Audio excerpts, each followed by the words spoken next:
Tapi walaupun cuma dapat upah segitu, Wak, para Romusa ini sedikit merasa senang karena setidaknya kerja keras kami dihargai. Tapi ujung-ujungnya apa, Wak? Hai, wassalamualaikum warahmatullahi wabarakatuh. Terima kasih sudah klik video ini.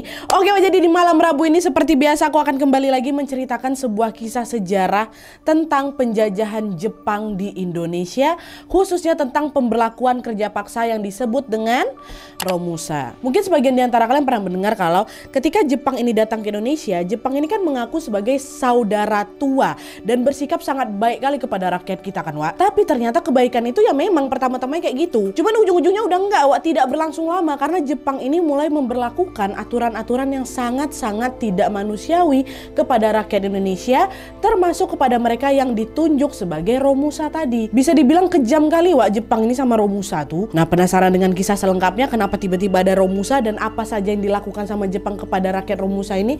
Tanpa berlama-lama kita langsung masuk aja ke ceritanya ya. Check it out.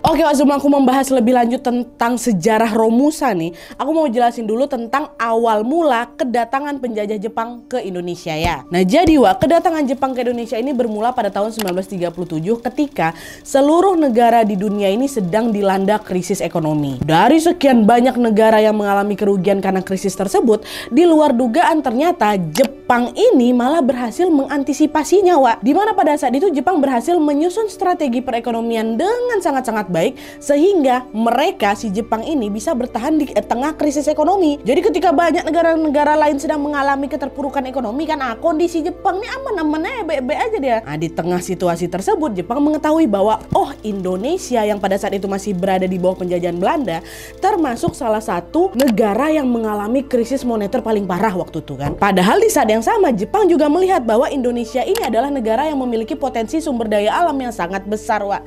Dimana pada saat itu Jepang sering sekali mengimpor berbagai komoditas dari kekayaan alamnya Indonesia. Nah, hal itulah, Wak, yang mendorong Jepang untuk datang nih ke Indonesia pada tahun 1938 dan memberikan dana investasi yang sangat besar untuk bisa menyelamatkan perekonomian Indonesia lah konon. Dan FYI, dana tersebut memang dikasih, Wak, cuman diserahkan ke pemerintah Belanda karena kan pada saat ini tuh Indonesia ini sedang berada di bawah jajahan Belanda ya kan. Dikasihlah itu dana investasi, dana bantuan lah kayak gitu istilahnya. Nah, tuh setelah datang langsung ke Indonesia, Jepang pun semakin dibuat kagum lagi, Wak, karena sumber daya alam Indonesia memang melimpah ruah kali ini, jauh melebihi perkiraan mereka yang di awal tadi. Nah, disitulah akhirnya mulai timbul keinginan Jepang untuk menguasai Indonesia. Tapi waktu itu, Wak, di titik ini itu tuh cuma sebatas keinginan aja, belum sampai ke tahap aksi ini.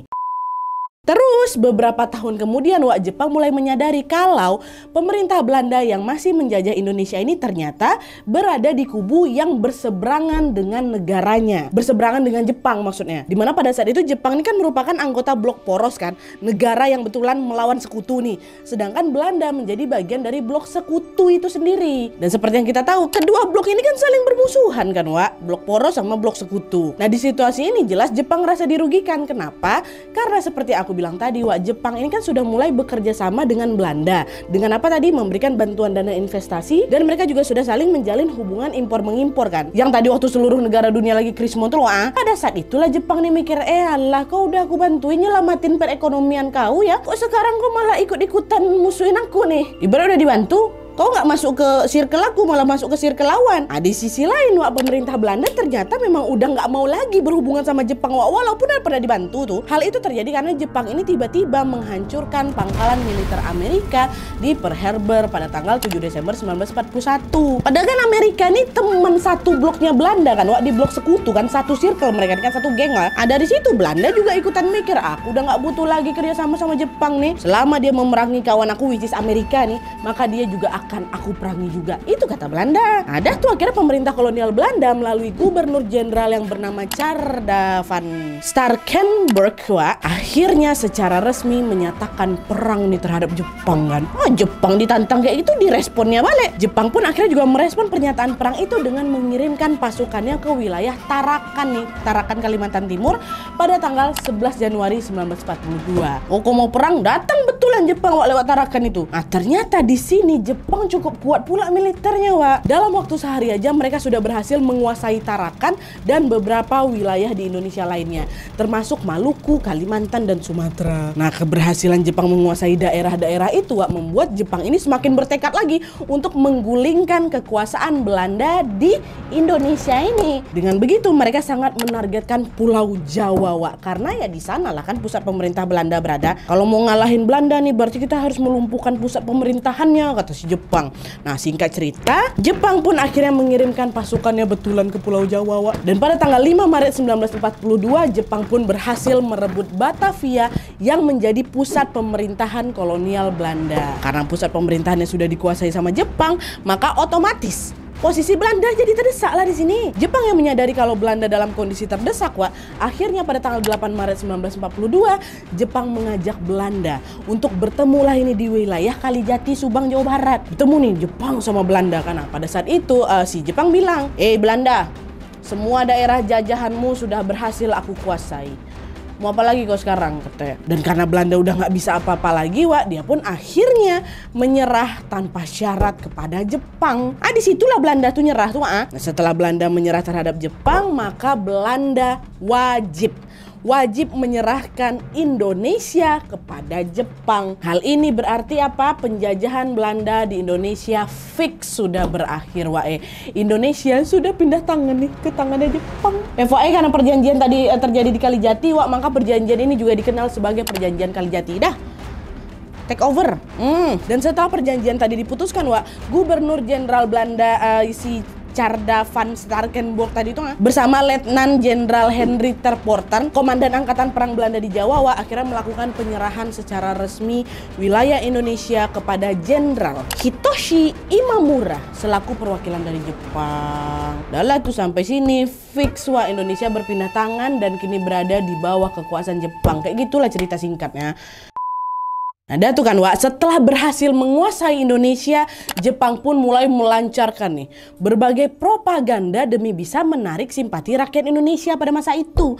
Nah, salah satu propaganda tersebut adalah Jepang mengaku dirinya sebagai itu tadi, saudara tuanya Indonesia. Kita ini masih bersaudara loh, saudara-saudara sekalian, kita sama-sama dari Asia, kata dia. Nah, propaganda tersebut Wak bisa dibilang berhasil pula tuh, karena Jepang mendapat sambutan baik dari rakyat Indonesia kala itu. Pada saat itu rakyat Indonesia ini menganggap bahwa Jepang sudah menyelamatkan mereka dari penjajahan Jepang yang memang sudah berlangsung selama 3,5 abad itu kan, beratus-ratus tahun itu. Dan selain itu rakyat Indonesia ini semakin percaya kepada Jepang ketika mereka mengaitkan kedatangan Jepang ini dengan ramalan Raja Joyoboyo, Raja Jayabaya yang berasal dari kerajaan Kediri itu, di mana ramalan itu menyebutkan bahwa akan datang bangsa berkulit kuning yang mengusir bangsa berkulit putih.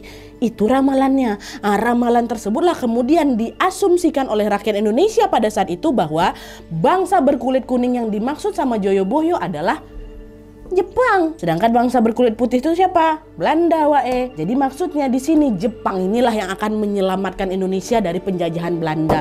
Itu yang diyakini sama rakyat Indonesia Wak. Pertama-tamanya memang kayak gitu. Tapi ternyata kan kedatangan Jepang yang awalnya dianggap bisa membebaskan membebaskan penduduk Indonesia dari kekejaman penjajah Belanda Wak. Ternyata itu hanya sebuah khayalan belaka aja. Kenapa? Karena tanpa mereka duga Wak, Jepang ini justru menjajah Indonesia berkali-kali lipat lebih kejam dibanding penjajah Belanda dulu Wak. Salah satu kekejaman yang paling berasa ya inilah dia, pemberlakuan Romusa. Penasaran dengan kisah lengkap Romusa? Baru kita masuk ya.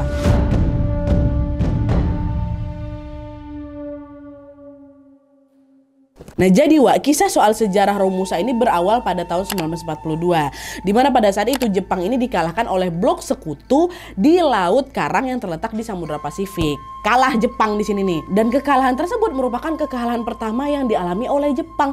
Dari tadi kan Jepang ini nggak pernah kalah ceritanya kan, wah sekarang akhirnya kalah dia. Kekalahan Jepang itulah Wak yang membuat negara-negara sekutu menginvasi daerah kekuasaan Jepang yang salah satunya adalah kita, Indonesia. Kedatangan sekutu sekutu-sekutu ke Indonesia itu yang sekarang berbalik membuat Jepang yang makin terhimpit di Indonesia. Oleh karena itu Jepang pun mulai mengubah strategi perangnya, Wak. Dari awalnya menyerang menjadi bertahan. Dan untuk mempertahankan wilayah jajahannya which is Indonesia ini, mulailah Jepang merekrut pemuda-pemuda Indonesia untuk bergabung di sebuah organisasi bernama PUTERA, Pusat Tenaga Rakyat. Dan kalian tahu para pemimpin dari organisasi PUTERA ini adalah orang-orang penting yang dikenal sebagai 4 serangkai. Masih ingat nggak kalian? Pertama, Soekarno. Kedua, Muhammad Hatta. Ketiga, Ki Hajar Dewantara. Dan keempat, Kiai Haji Mas Mansur. 4 serangkai ini. Nah, keempat tokoh tersebut diminta sama Jepang untuk mengabdikan pikiran dan tenaga mereka dalam kepentingan perang melawan sekutu nanti. Tapi Wak, seiring berjalannya waktu, keempat tokoh ini malah menolak untuk membantu Jepang. Ya iyalah, waktu itu mereka mikir, ngapain pula aku bantuin kau ngelawan sekutu, mending aku ajak rakyat aku sendiri untuk mendapatkan kemerdekaan, kata 4 serangkai. Iya pula. Nah, Jepang yang mengetahui hal itu pun akhirnya dibubarkannya nih organisasi PUTERA, Wak, karena dianggap ya organisasi ini tidak bermanfaat bagi negara kami, bagi Jepang. Yang ada kami juga kalah dari orang dalam nih, kayak gitu kan. Nah, setelah PUTERA ini dibubarkan, Wak, Jepang pun membuat organisasi baru lagi yang dinamai Jawa Hokokai atau Himpunan Pemuda Jawa.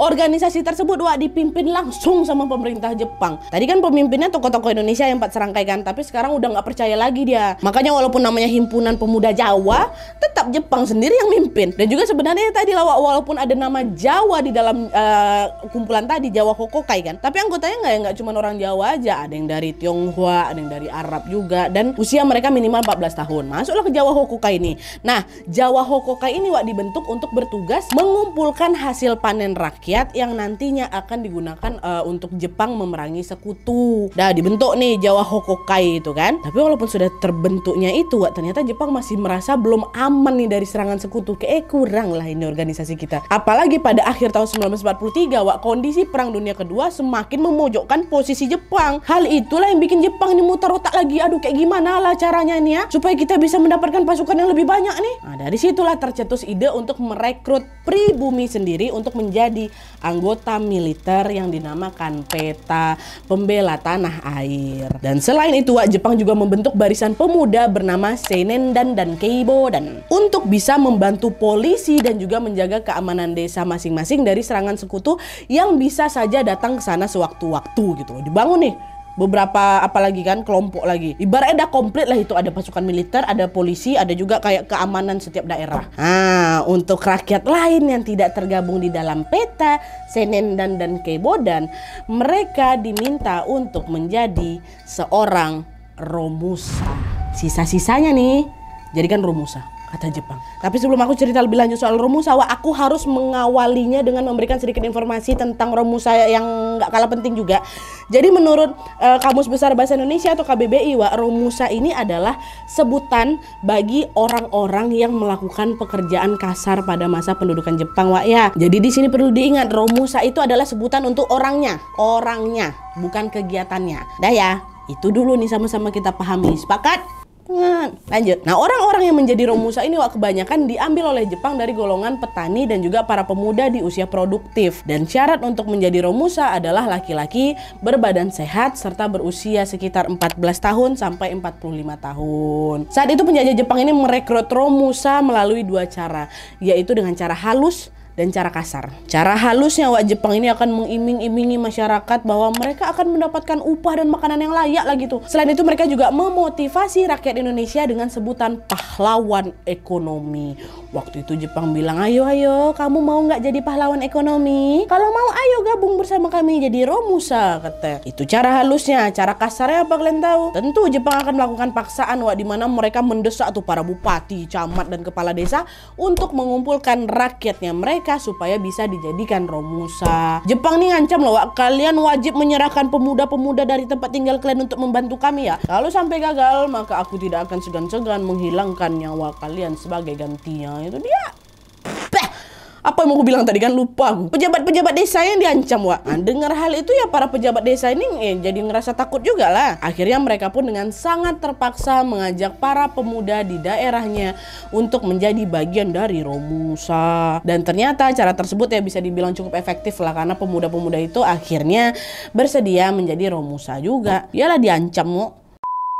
Nah, kan di sini ribuan pemuda dan para petani yang akan dijadikan sebagai Romusa sudah terkumpul banyak nih, Wak. Kalau tadi ada Peta sebagai pasukan militer, Senendan dan Kembodan ini sebagai pengawas atau keamanan. Nah, terus Romusa ini dikumpulkan buat apa, Nat? Buat jadi apa mereka? Romusa ini dibentuk untuk dijadikan pekerja yang ditugaskan membangun infrastruktur seperti jalan raya, landasan pacu, pelabuhan, jembatan, rel kereta api, dan proyek infrastruktur lainnya. Wak. Hal itu bertujuan supaya apa? Supaya Jepang ini bisa menahan serangan dari sekutu yang akan datang menyerang. Jadi kan kalau misalnya infrastrukturnya memadai, otomatis Jepang kan akan lebih mudah melakukan perlawanan sama sekutu yang tiba-tiba datang nanti itu kan. Nah, itulah kenapa Romusa ini dibangun, Wak. Awal-awalnya Romusa ini bekerja di tempat yang memang tidak jauh dari rumah mereka, Wak. Misalnya Romusa dari Batavia, ya kerjanya cuma di Batavia aja. Tapi lama-kelamaan penjajah Jepang pun mulai mengirim mereka untuk bekerja hingga ke luar kota. Gak luar kota aja, Wak, ke luar negeri juga, ke Myanmar ya, ke Malaysia, ke Thailand, ke Vietnam. Dan by the way juga pada masa itu wilayah-wilayah yang kusebutkan tadi merupakan daerah kekuasaan Jepang juga, makanya dia enak-enak lempar orang-orang ke negara-negara itu. Dan kalian tahu, para Romusa yang dibawa ke luar negeri itu dibawanya juga dengan cara yang tidak manusiawi. Presiden pertama kita yaitu Pak Soekarno pernah menyebutkan bahwa para Romusa ini diangkut dalam gerbong tertutup rapat dan saling berdesakan di dalamnya, Wak. Satu gerbong itu muat banyak orang, ratusan orang. Kebayang nggak kalian? Udah pasti mereka saling berebut oksigen lah itu, sampai betul, Wak, sampai akhirnya banyak di antara mereka yang meregang nyawa selama di perjalanan, belum sampai dan meninggal mereka, Wak. Sehingga diketahui dari 1.500 orang yang dikirim ke luar negeri itu, yang tersisa cuma sekitar ratusan orang aja. Selebihnya meninggal di jalan. Nanti sesampai di luar negeri, Wak, para Romusa yang selamat ini mulai dipaksa itu untuk membangun berbagai macam infrastruktur lagi. Salah satunya adalah apa?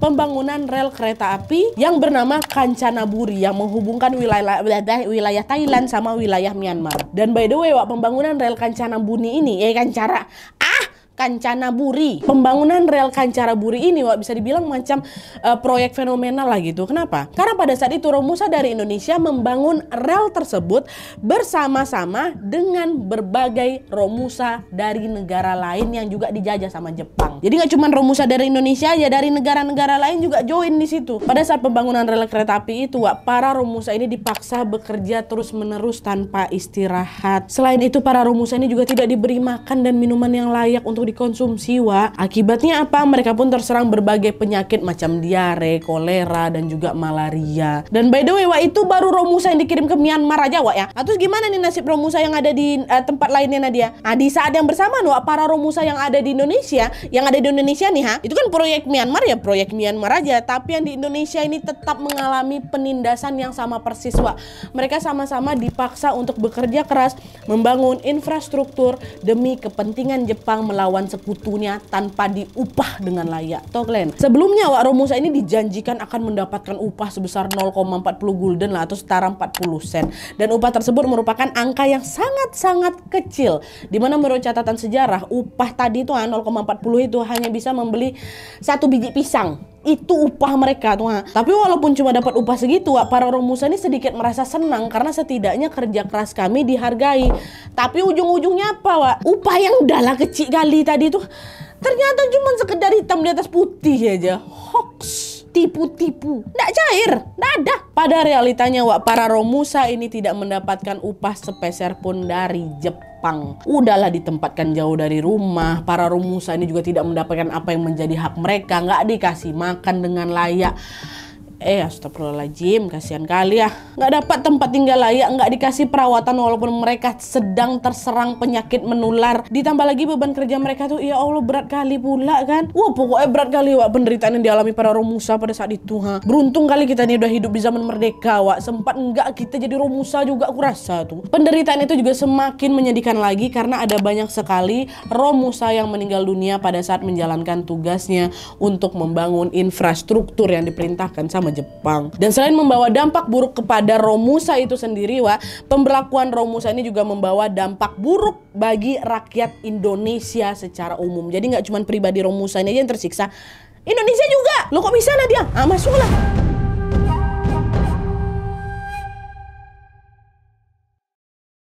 Nah jadi dampak yang dihasilkan dari praktek Romusa ini mencakup banyak faktor sekaligus. Mulai dari faktor ekonomi, faktor kesehatan, dan juga faktor pendidikan. Ini aku jelasin lah ya secara singkat satu persatu ya. Kita mulailah dari apa tadi? Faktor pertama, faktor ekonomi atau dampak ekonomi. Dampak pertama yang paling dirasakan oleh rakyat Indonesia akibat pemberlakuan Romusa adalah dampak di bidang ekonomi. Seperti yang aku bilang tadi, para Romusa ini kan kebanyakan adalah petani-petani ya kan. Nah hal itu ternyata mengakibatkan dampak yang sangat besar, di mana lahan pertanian tadi ya jadi nggak keurus lah ya kan. Orang semua dipekerjakan jadi Romusa kok. Sehingga apa? Rakyat Indonesia pun mengalami kelangkaan bahan pangan. Dan karena bahan pangan ini menjadi langka, otomatis harga bahan pangan juga ikutan mahal. Akibatnya apa? Rakyatnya nggak sanggup beli lah. Cuma kalangan-kalangan orang kaya aja yang mungkin bisa beli itu. Itu dampak ekonomi. Yang kedua, dampak kesehatan. Pemberlakuan Romusa ini ternyata juga sangat berdampak di segi kesehatan, By the way juga sebenarnya dampak ini masih ada kaitannya dengan dampak ekonomi yang aku jelasin barusan. Jadi karena harga kebutuhan pangan menjadi sangat mahal, akhirnya rakyat pun terpaksa memakan makanan yang tidak bergizi, kan? Menurut sebuah catatan sejarah, rakyat ini terpaksa memakan bonggol pisang, daun pepaya, bahkan bekicot untuk ngisi perut mereka. Ya gimana lagi daripada mereka mati kelaparan? Dan karena makanan yang dikonsumsi oleh rakyat ini adalah makanan yang sembarangan, maka hal itu jelas berakibat fatal pada kesehatan mereka. Rakyat Indonesia pada saat itu diketahui terserang berbagai penyakit, seperti mulai dari penyakit sepele macam beri-beri itu atau kekurangan vitamin B, sampai ke penyakit gatal-gatal. Dan selain itu mereka juga diketahui menderita penyakit kronis seperti meningitis dan juga peradangan pada selaput otak. Kasian kan? Terus ketiga, dampak pendidikan. Nah selain berdampak pada bidang ekonomi dan juga kesehatan, pemberlakuan Romusa ini juga berdampak di bidang pendidikan. Kok bisa kayak gitu, Nat? Nah jadi karena ada banyak kali petani-petani yang dipekerjakan menjadi Romusa, maka anak-anak dari para petani itu kan jadi putus sekolah lah dia, Anak-anak itu harus membantu keluarga mereka dalam mencari nafkah dan menggantikan peran sang ayah mereka yang sedang dijadikan Romusa sama si Jepang kan. Dan selain alasan itu juga, pemuda-pemuda yang masih berusia pelajar macam 14-18 tahun itu jadi kehilangan kesempatan belajar mereka karena mereka dipaksa untuk jadi apa? Untuk jadi Romusa juga, minimal 14 tahun udah langsung masuk kok. Dan karena semua anak-anak serta pemuda ini disebutkan dengan bekerja mencari nafkah atau bekerja sebagai Romusa, akhirnya banyaklah itu sekolah-sekolah yang terpaksa ditutup akibat kekurangan murid. Dengan demikian bisa dibilang kalau pemberlakuan Romusa ini juga sangat-sangat berdampak pada kemerosotan kualitas pendidikan di Indonesia. Berpengaruh semua. Nah jadi itu tadi sejarah Romusa dan lika-liku perjalanannya di bawah penjajahan Jepang yang berhasil kami rangkum. Meskipun Jepang menjajah Indonesia cuma sebentar, 3 tahun ya kan, tapi apa yang mereka lakukan sudah sangat jelas menyisakan luka yang sangat dalam bagi bangsa Indonesia. Dari sekian banyak kekejaman yang dilakukan oleh penjajah Jepang, pemberlakuan Romusa adalah salah satu kegiatan yang paling banyak sekali memakan korban. Apa nggak sedih kita dengar kayak gini, Mereka dipaksa kerja keras sampai sakit bahkan meninggal dunia tanpa diupah sepeser pun. Kok bisa sejak itu Jepang tuh waktu tua ya? Kekejaman itu jelas membentuk sebuah luka yang tidak akan pernah mengering dan akan terus membekas di hati bangsa Indonesia. Semoga penjajah-penjajah semacam ini nggak pernah terjadi lagi di dunia ini, ya. Aku tiba-tiba teringat lah kata-kata di Undang-Undang Dasar 1945 tuh. Maka penjajahan di atas dunia harus dihapuskan karena tidak sesuai dengan pri kemanusiaan dan pri keadilan. Nah, setuju aku bagian situ memang. Jangan terlena kalian, nggak usah nunggu-nunggu penjajah buat senapan. Sekarang pun udah banyak penjajah di Indonesia nih kan. Jajah bangsa sendiri, coy. Amit. Udah gak mau terlalu banyak omong lah aku. Menurut kalian gimana, Pasti banyak diantara kalian yang mengetahui informasi lebih lanjut soal Romusa yang tidak aku sebutkan di video ini.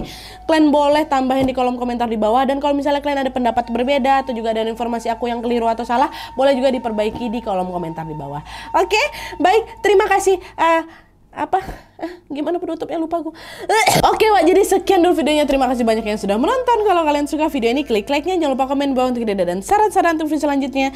Jangan lupa nyalain notifikasinya supaya kalian tahu kalau aku upload video baru. And as always, jangan lupa untuk klik tombol subscribe supaya kalian sama-sama tahu informasi menarik dan menegangkan dari channel aku. See you next video, bye.